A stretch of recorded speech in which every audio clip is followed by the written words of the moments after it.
Buenas tardes, alumnos.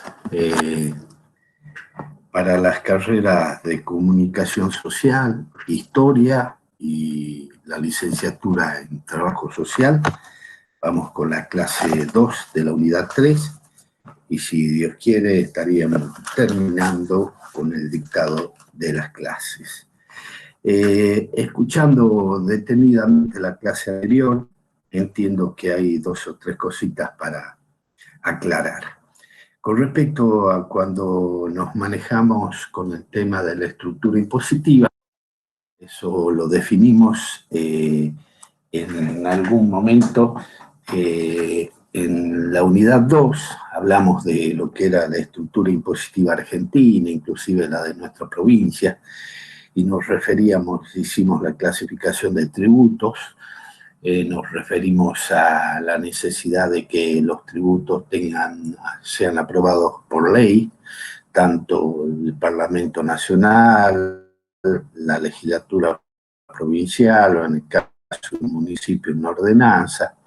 Dijimos que había 2 requisitos, uno era que no había tributo sin ley, y el otro hablamos de capacidad contributiva, y dijimos, digamos, una posición económica, alguna cuestión que pueda determinarse que hay digamos, un estado económico que permite que el Estado digamos, requiera el aporte por parte de los contribuyentes, ¿no? Y en ese sentido definimos 3 tipos de impuestos a nivel nacional, que también podemos referenciarlo a nivel provincial, y hablamos de impuesto a las ganancias, impuesto a los bienes personales, en algún momento impuesto al capital, y los impuestos al consumo como el impuesto al valor agregado. Dijimos que lo importante son los que son progresivos, es decir, que a mayor, digamos, expresión de capacidad contributiva, había mayor porcentaje de impuestos. Y esto lo definimos concretamente con el impuesto a las ganancias y con impuesto a los bienes personales. Esto quiere decir que quien más tiene, más aporta, y se maneja este esquema solidario en virtud de que los que más aportan, el Estado tiene los suficientes fondos como para prestar los servicios destinados a quienes menos capacidad contributiva tienen o, digamos, a los menos favorecidos. Eso decíamos con respecto a impuesto a la ganancia, impuesto a los bienes personales, y expresábamos que con el impuesto al valor agregado, que es un impuesto al consumo, la situación es totalmente distinta, se lo llaman impuestos regresivos por la sencilla razón que quien menos tiene, más paga en términos de porcentaje. Hicimos un ejemplo burdo, quien gana 20.000 pesos gasta los 20.000, como el IVA es el 21%, paga 4.200 de impuestos, que significa el 21% de sus ingresos. Y aquel que gana 40.000 y tiene la posibilidad de guardar la mitad, en definitiva paga el 10,5% del total de sus ingresos, por lo tanto es regresiva, paga más el que menos tiene. Y en ese sentido, tanto a nivel nacional como a nivel provincial, es sumamente necesario modificar las estructuras impositivas de nuestro país de manera tal de que en determinado momento se dé esta posición de que quien más tiene más paga y no se perjudique a los que en definitiva menos ingresos tienen y más aportan en términos de impuesto al consumo. Esto a nivel nacional como a nivel provincial, entendiendo como, por ejemplo, el impuesto más importante a nivel de todas las provincias de nuestra Argentina, es el impuesto a los ingresos brutos, que es asimilable al impuesto al valor agregado, y que, como les dije, es la mayor recaudación que tienen las provincias, por lo tanto, están apostadas las provincias en un aporte de la gente que es regresivo, que paga aquel el que menos, digamos, o lo que menos tienen en, digamos, en contraposición a lo que puede ser en por ejemplo, en Jujuy, el impuesto inmobiliario, que es una recaudación muy pequeña, asimilable al impuesto a los sellos, por lo tanto, también merece una modificación en la estructura impositiva provincial. Otro de los temas que tocamos fue el tema de organismos financieros internacionales. Ahí, de alguna manera, mezclé, porque hablando de organismos financieros internacionales, tenemos que hablar del Banco Mundial, del Fondo Monetario Internacional y de la OCDE. El Banco Mundial mira la cuestión social, hace préstamos específicos para distintos esquemas de tipo social o necesidades de urgencia por algún problema suscitado, como por ejemplo podría ser lo que ha sucedido ayer en Turquía con el terremoto devastador, donde murió tanta gente y hubo tantas pérdidas económicas, o hasta inclusive en esquemas de pandemia, que puede el Banco Mundial decidir a países más desfavorecidos, los más empobrecidos, hacer un aporte especial. Siempre está en el esquema social. El Fondo Monetario es netamente financiero, digamos, a título de digamos, apoyar a aquellos países que están económicamente muy mal, no están pagando la deuda, el caso concreto es nuestro, que fuimos asistidos extraordinariamente en el 2018 con una cifra que es el mayor préstamo del Fondo Monetario Internacional y que, bueno, hoy estamos, si Dios quiere, después de haber acordado con los fondos con legislación extranjera y los fondos con legislación argentina, el próximo paso es acordar la devolución de lo que en un principio era un préstamo de 54.000 millones de dólares, llegaron 44.000, hay que acotar que de esos 44.000 se fugaron 36.000 en el mismo periodo, pero ahora tenemos que devolver estos 44.000 y bueno, hay una posición de, digamos, de acordar prácticamente en lo que habla de espera, algo parecido a lo que se acordó con los fondos, que es por lo menos tener 3 o 4 años de espera para empezar a pagar y que la maquinaria económica empiece a funcionar en la Argentina. El otro es la OCDE, que es la Organización para la Cooperación y Desarrollo Económico, tiene que ver que resuelve los litigios que existen entre distintos países que fundamentalmente están, digamos, dirigidos a la parte comercial, ¿sí? Estos son los 3 organismos financieros. Mencionamos que hay una letra chica donde en el Banco Mundial decide quién preside Estados Unidos, en el Fondo Monetario Internacional decide Europa, y en el BID, medianamente, como es el Banco Interamericano de Desarrollo, se define también, pero con, digamos, en principio se definía en esto de la letra chica con la elección en Sudamérica, pero este año el actual presidente Trump, bueno, a días de la nueva elección que pueda permitir su reelección o la culminación de su mandato, definió no, digamos, no cumplir con ese acuerdo de letra chica y terminó siendo digamos, su asesor de campaña de la campaña anterior del 2016, quien hoy preside el BID. Después, en términos de lo que son conflictos ya de otro tipo, están los organismos internacionales como la OEA, la Organización de Estados Americanos, y la ONU, que es la Organización de Naciones Unidas, ¿no?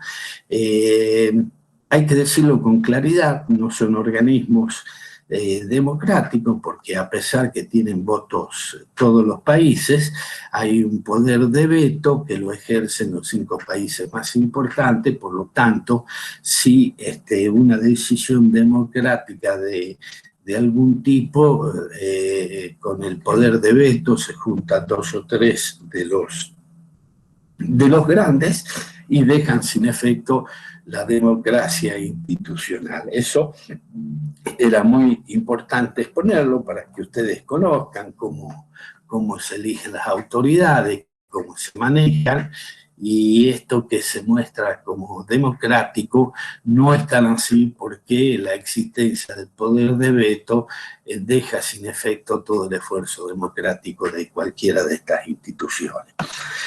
Vamos a hablar de lo que se llamó la globalización, esto de que ya no hay fronteras, conocido como el Consenso de Washington, que en realidad son políticas neoliberales con sus respectivos postulados. ¿Cómo llega esto? Bueno, hay tres situaciones históricas, lo que siempre expresamos concretamente, que es la restauración capitalista en China, que se produjo en 1978, si bien se presenta como un país comunista, digamos, cercano al autoritarismo, se volvió en términos económicos digamos, al capitalismo. Esto ocurrió específicamente en 1978 con lo que se llama la restauración capitalista en China. Otro de los temas es la caída del muro de Berlín. Alemania estaba dividida por un muro y producto de que, digamos, se termina el socialismo en una parte de Alemania, se voltea el muro y Alemania, digamos, directamente esta división fue producto de la guerra, ¿sí?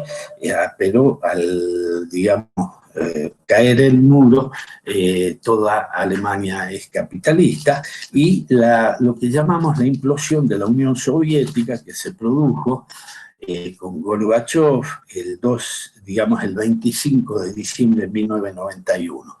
Estos tres hechos históricos culminan con el mundo bipolar, digamos, pasamos a ser un mundo unipolar, donde la palabra mercado es la palabra mágica, no hay más socialismo prácticamente, salvo algunos bosquejos muy pequeños, digamos, que en términos económicos no tienen mayor importancia, como puede ser lo de Cuba, y hablamos de un mundo unipolar, ¿sí? Esto surgió con un acuerdo fundamental entre dos grandes potencias del mundo, fundamentalmente Estados Unidos, en el gobierno de Ronald Reagan, que estuvo en dos periodos, desde 1981 a 1989, y Margaret Thatcher, recordada por nosotros, quien comandó lo que fue la guerra de Malvinas, que estuvo de 1979 hasta 1990, prácticamente 3 periodos, aunque renunció a la mitad del tercero. Esto se llamó la revolución neoconservadora, que con esto, insisto, terminó el mundo bipolar y nació el poder universal del mercado. Digamos, se concentró, esto fue un acuerdo entre quienes participaron. Jonah Williamson fue el principal ordenador de este esquema, pero participaron estos organismos que les mencioné, financieros, como el Fondo Monetario Internacional, el Banco Mundial y fundamentalmente el Departamento del Tesoro de Estados Unidos, que no deja de ser el Banco Central de Estados Unidos, en conjunción con muchos, digamos, presidentes de bancos, digamos, centrales de otros países. ¿Qué se determinó? Fueron 10 puntos fundamentales que tenían que ver: disciplina fiscal, lo que hablamos siempre, ¿sí? No se puede vivir de prestado. Ingreso superior a los egresos, ¿sí? Prioridad en el gasto público. Hablaba de reforma tributaria, en su mayoría hablaban de lo que es la reestructuración impositiva, en esto de priorizar los impuestos progresivos por sobre los regresivos. El cuarto punto era tasas de interés fijadas por el mercado, que sean positivas y moderadas. ¿Esto qué significa positiva?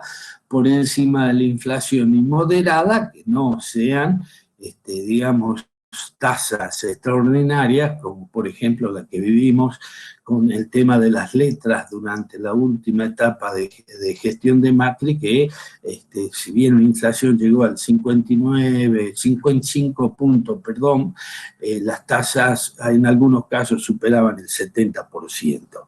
El tipo de cambio competitivo, esto de que tener un tipo de cambio que favorezca las exportaciones y que permita a los países tener mayores ingresos para poder pagar sus deudas. Todo esto, insisto, se aplicó a países endeudados. En algunos países que habían dejado de ser socialistas en el mundo y la mayoría de países endeudados donde una gran parte estaba en Latinoamérica y no escapaba a nuestro país, a Argentina, con este gravísimo problema de historia. Liberación del comercio de importaciones sin aranceles. ¿Sí? Liberalizar las barreras de la inversión extranjera. Cualquiera podía venir, entrar y salir a invertir en el país. El octavo, privatización de empresas estatales. El noveno, desregulación, no más control de precios, no más juntas reguladoras, flexibilización laboral, reducir el poder de los sindicatos. En definitiva, cuando se habla de flexibilización laboral es quitar derechos laborales.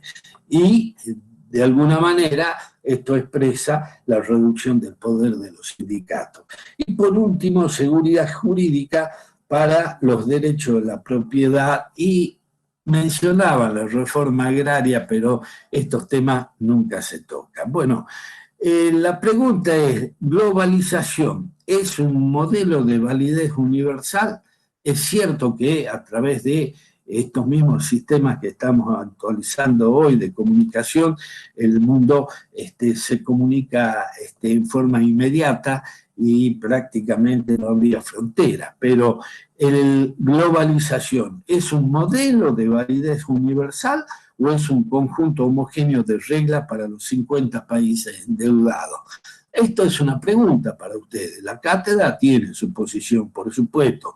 Nosotros creíamos que era un conjunto homogéneo de reglas para estos países de América Latina y otros países que habían salido del socialismo, ¿no?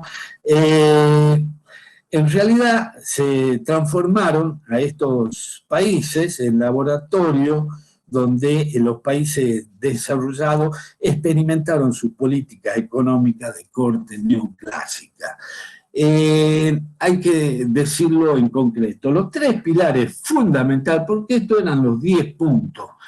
Siempre el suscripto le habló a los alumnos de disciplina fiscal, criticó lo que fue el endeudamiento de partida desde el nacimiento de este país con el Baring-Brody, criticó esta postura casi permanente, no solo de nación, de provincia y municipio, de gastar más de lo que se recauda, y criticó gastar más, endeudarse, pero los tres puntos fundamentales que tenía que ver con la privatización de empresas estatales.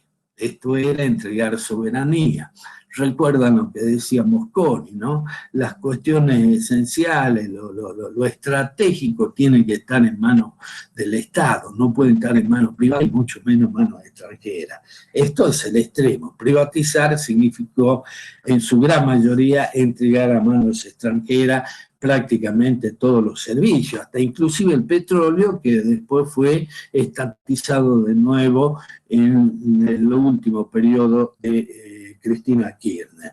Otra de las cuestiones era liberalizar el comercio. Bueno, países industrializados que no tenían destino prácticamente su producción, al no haber frontera, y bueno, en ese entonces, y como en varias oportunidades, en estos tres esbozos neoliberales que tuvo la Argentina, hasta llegamos a comer, digamos, ananá de Taiwán.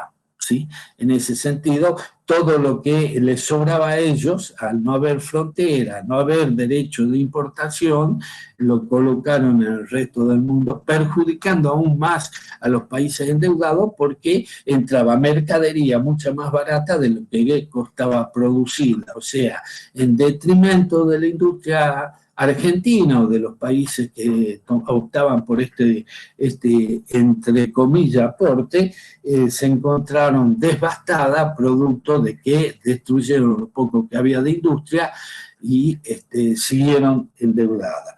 Privatizaron las empresas y la desregulación, como dije, no había más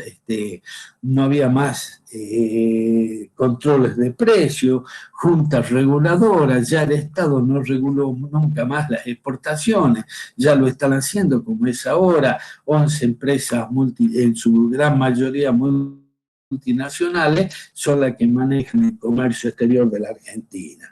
Bueno, esos tres pilares, privatización de empresas estatales, liberación de comercio fundamentalmente con la quita de aranceles a las importaciones y la desregulación fue lo que terminó en un desastre, porque en definitiva estas políticas no lograron de alguna manera resolver ningún tipo de problema.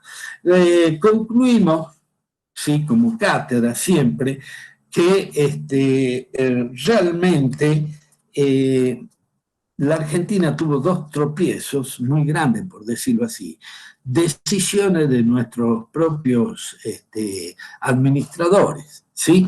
Y en ese término volvemos a hablar dialécticamente.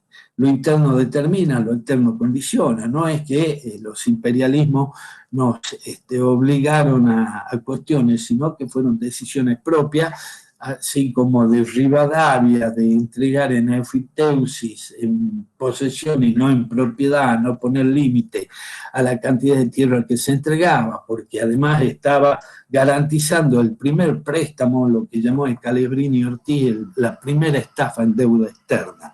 Bueno, decimos que en conclusión hay dos tropiezos en la Argentina. Uno, lo que muchos pensaban, ¿sí? Como, digamos, hasta el mismo Sarmiento, en términos de la teoría del comercio exterior, y que hasta en estos días siguen pensando de que tenemos que ser un país agroexportador y no industrial. Y en este sentido lo explicamos cuando hablamos del Producto Bruto Interno, la necesidad de la industria, porque además de lo que es la teoría económica, la historia económica, podemos decir con absoluta convicción de que en realidad no hay ningún país en el mundo que se destaque por, digamos, el gran desarrollo, digamos que los primeros puestos de Producto Bruto Interno en el mundo, ninguno de esos países llegó por ser un país agroexportador, llegaron por ser países industriales. Entonces, dos tropiezos, la teoría del comercio exterior, ¿sí?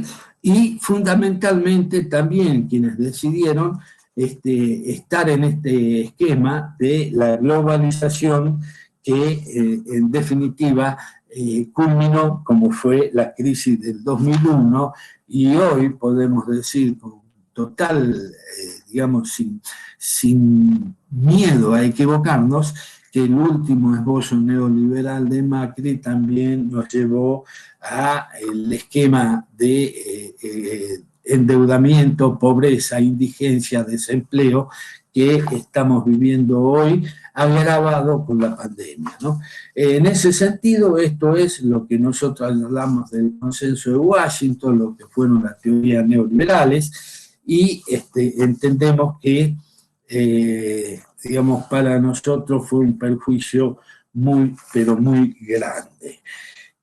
Otro de los temas en este sentido, cuando vemos el punto del programa que habla del neoliberalismo y sus políticas económicas de la dictadura del 76, podemos explicitar que fueron fundamentalmente estos pilares que en definitiva se aplicaron en el gobierno peronista de Menem, ¿sí? Hay que decirlo con total y absoluta claridad, ¿sí? No se llegaron a cumplir en su totalidad en lo que fue la dictadura cívico-militar, ¿sí? sí se aplicaron en el gobierno de Menem y hubo un atisbo, una intención muy firme por parte del tercer esbozo neoliberal que fue el gobierno de Macri. Después de lo que sucedió con esto que se llamó, digamos, el programa de Menem que tenía que ver con la convertibilidad, que era esto, de alguna manera dolarizar la economía, hablar de un peso, un dólar, que duró bastante tiempo y explotó en el 2001 en una devaluación que fue un 300%. El dólar, de pasar de un peso, pasó a valer 3 pesos. En ese sentido, podemos hablar que estos fueron los 13 esbozos neoliberales que vivió la Argentina.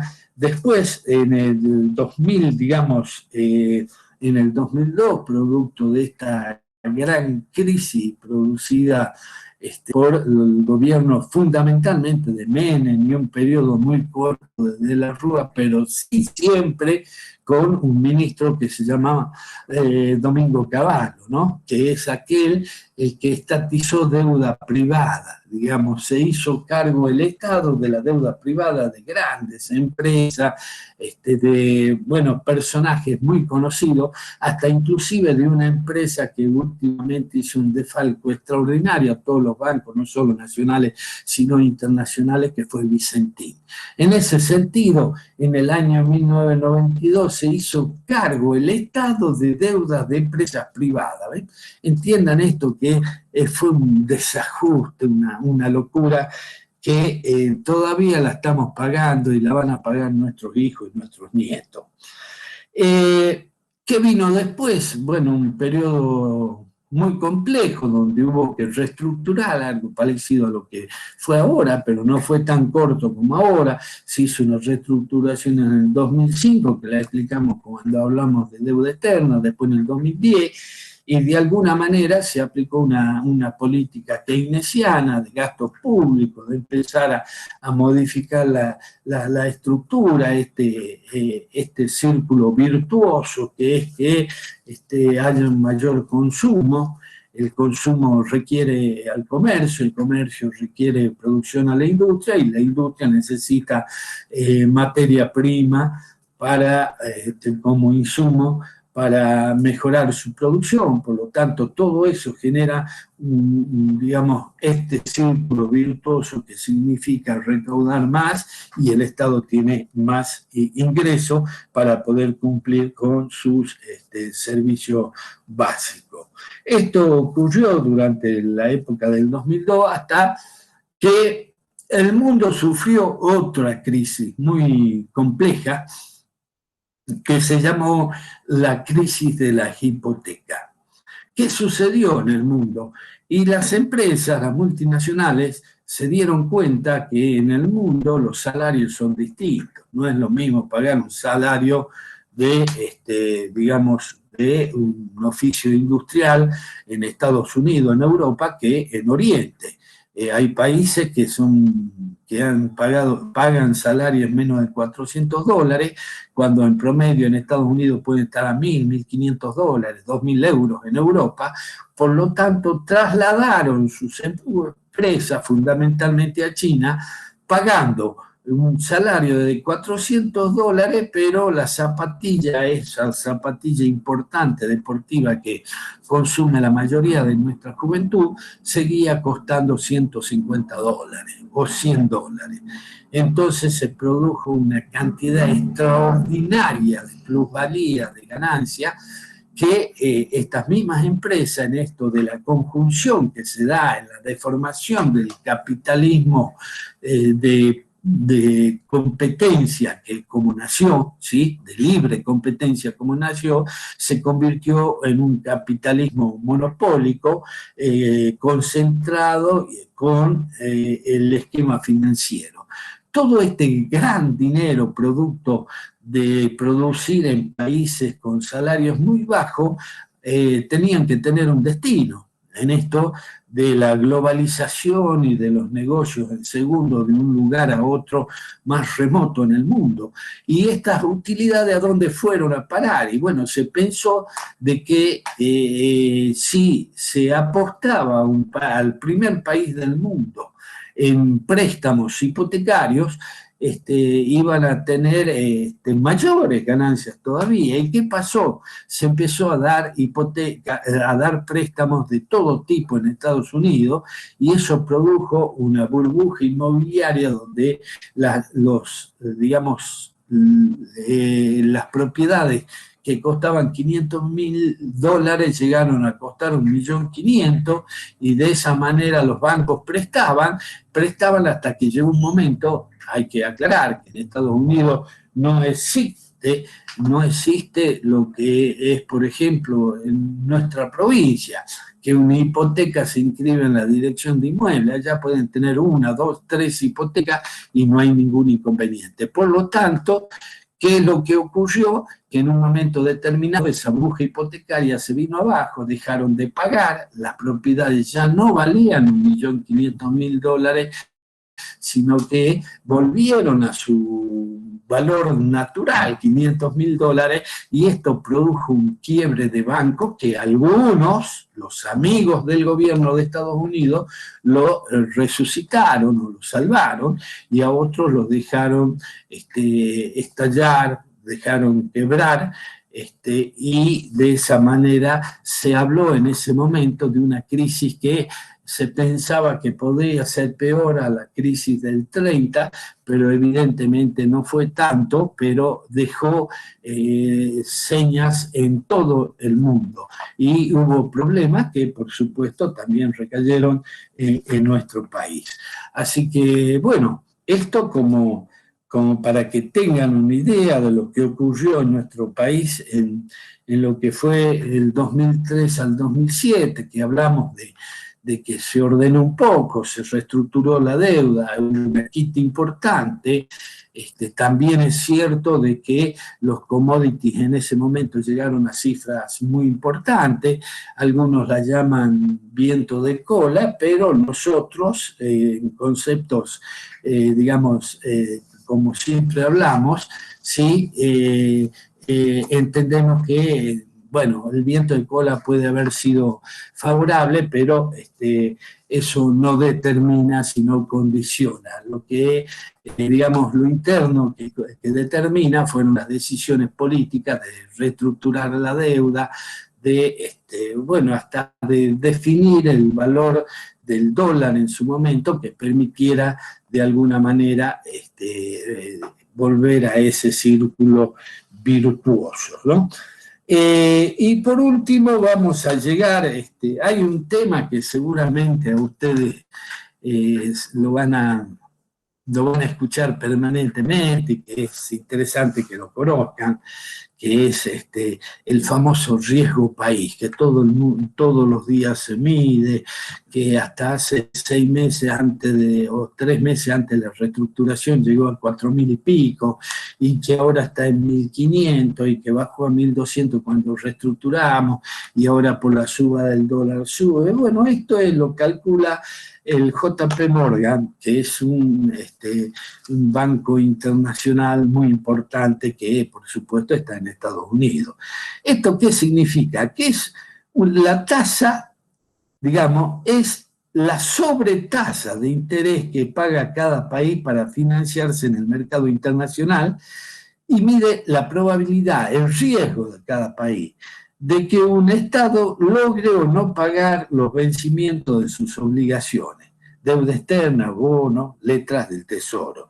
Es un valor de referencia, se toma como base de las tasas de los bonos del tesoro que paga Estados Unidos. Si el de Estados Unidos paga el 2% y nosotros tenemos un riesgo país de 1.400, nosotros en teoría pagaríamos 12 veces más, ¿sí? O sea, 2 más el 12 hacen los 1.400. Estos lo miden en función a distintos bancos, a distintas tasas y bonos de distintos países, y se establece un riesgo país a cada uno de los países. Un tema, digamos, respecto a lo que también van a escuchar todos los días y es la discusión permanente, que es el tema de los derechos de exportación, ¿sí? ¿Qué son los derechos de exportación? Las mal llamadas retenciones.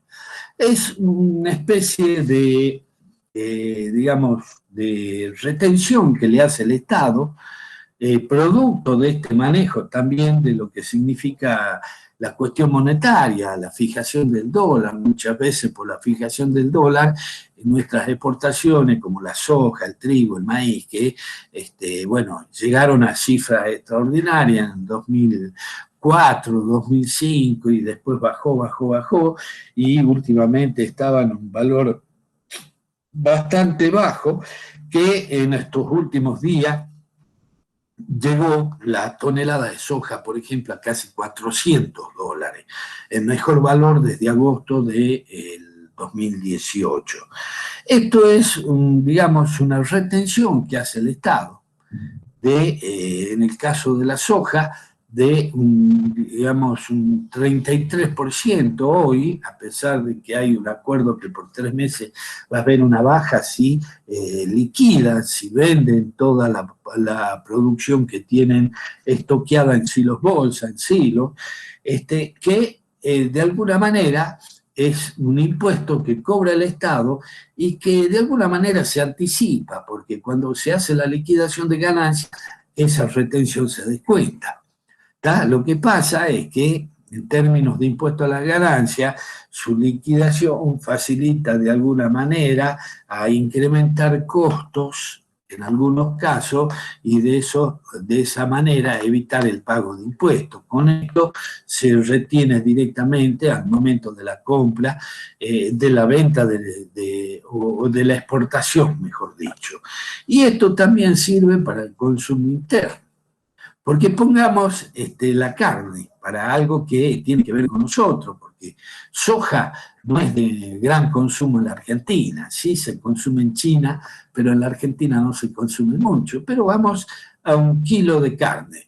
Si le ponemos, digamos, un 10% de retención a la carne, significa que si ellos venden a 500, ¿sí?, como el Estado se queda con el 10%, con 50, ellos pueden, digamos, balancear si quieren exportar a 500, en definitiva se quedan con 450, o lo venden al mercado interno a 450. Entonces eso, de alguna manera, baja el valor de la mercadería, del consumo del argentino común, del argentino de a pie.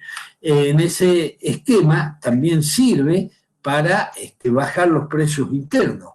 Por lo tanto, es una metodología bastante importante que tiene que ver con retener al momento de la venta, ¿sí?, y por el otro lado mejorar los precios internos. ¿Por qué? Porque si no hay retenciones y el exportador dice, vendo a 500 en el exterior o vendo en el mercado interno a 500, ¿sí? ¿Se entiende? El tema de la retención mejora los precios internos fundamentalmente, no en la soja, que no es un producto que se consuma en Argentina, sino del maíz, del trigo, en términos del pan.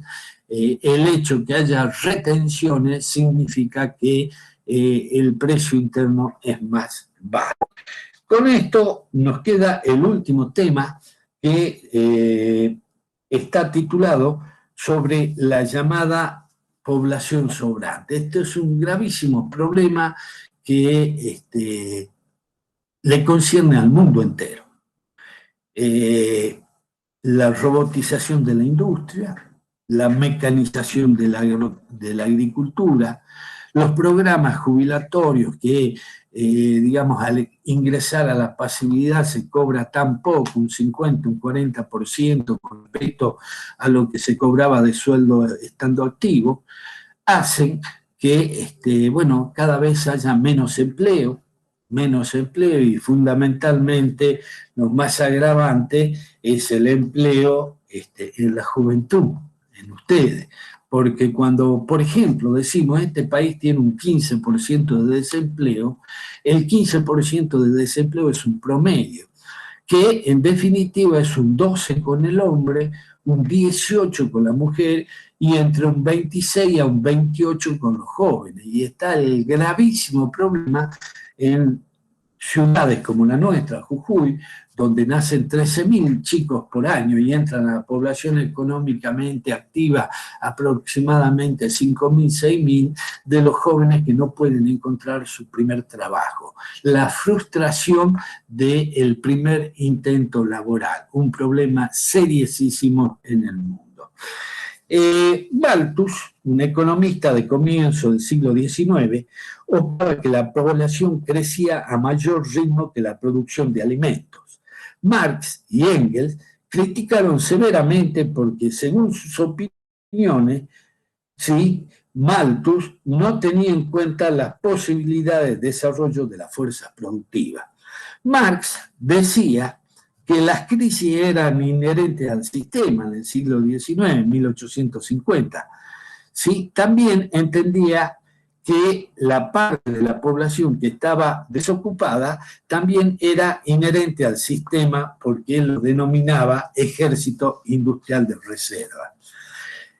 La discusión de hoy con las clases dominantes a nivel mundial es que el capitalismo es incapaz de generar trabajo genuino para una población mayor, con un extraordinario grado de desarrollo de las fuerzas productivas y consciente de que no pueden aconsejar la reinversión del gasto público en programas sociales elaborados, tal como lo recomendó la llamada revisión del Consenso de Washington en 1998. Por ejemplo, la asignación universal por hijo, los desocupados. Hoy ya se habla de una asignación para el trabajador, digamos, un mínimo que le permita mínimamente vivir, porque tampoco vamos a decir una vida digna.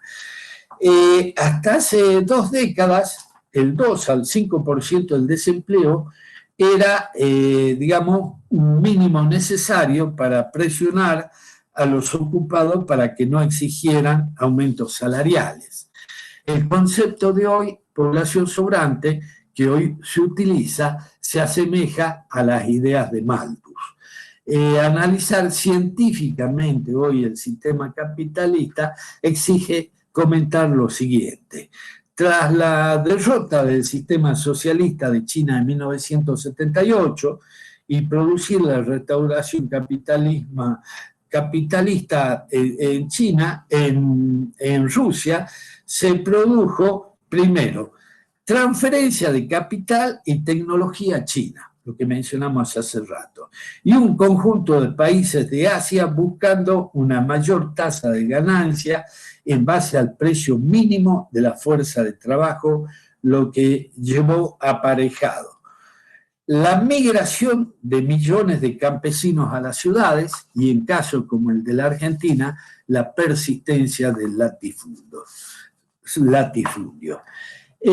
Según informes de la OIT, existe un déficit de empleo de, hoy ya, estos son números viejos, de 50 millones. Hoy se habla que la pérdida de la pandemia van a ser 50 millones, ¿no? Con respecto, esto se hablaba con respecto al 2008, ¿no?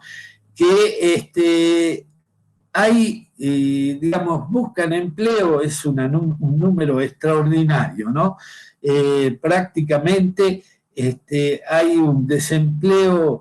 El trabajo informal se calcula, por ejemplo, que el 40% de la población a nivel es cuentapropista, o sea que es informal, no tiene aporte, no tiene jubilación, no tiene obra social, donde la inmensa mayoría, insistimos, son jóvenes.